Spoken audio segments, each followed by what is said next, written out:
In this video, I'm going to teach you how to use Apple Calendar effectively on your iPhone. It's a very easy process, so make sure to follow along.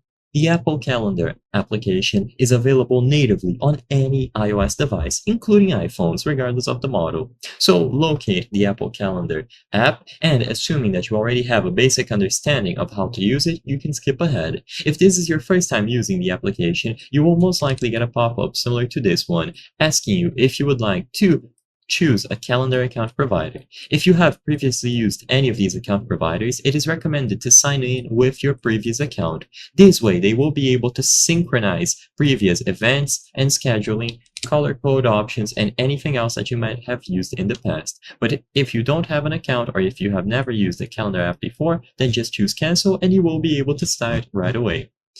Basically, if all you want to do is use this effectively to keep track of your schedule throughout the day, week, month, or a year, create new events. So you can click anywhere on this empty grid to add a new event. You can also use any sort of plus sign that you see, like this one at the top.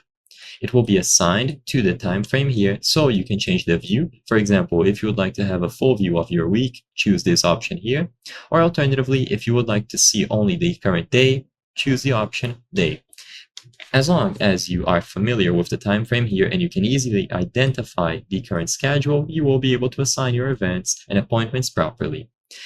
Every event or assignment can have a full title, and you can be as descriptive as you wish. For example, meeting with John or doctor's appointment. After, you can optionally add a location or video call.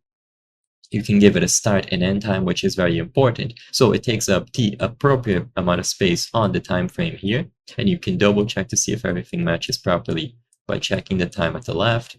You can add an alert, so you can set reminders to notify you before the event. You can add multiple alerts, for example, 1 hour before, then 30 minutes before, 15 minutes before, so you always keep track of time.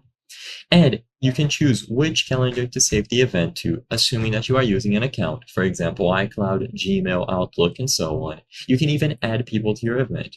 It's important to always color code your appointments or events. This way you can easily tell at a glance which events are related to which activity. So for example, schoolwork can be in yellow. This way you know if an upcoming event or appointment has a yellow color, it is related to your schoolwork, and you can prepare yourself mentally accordingly. Everything is available for you, and it is easy to manage. Use the options at the top to change the view and the general appearance, and then you can see the individual days, the individual hours of a specific day. You can see all of the weeks of a month or all of the days of a month, and you can even change the view to a year if you would like to plan ahead various months before.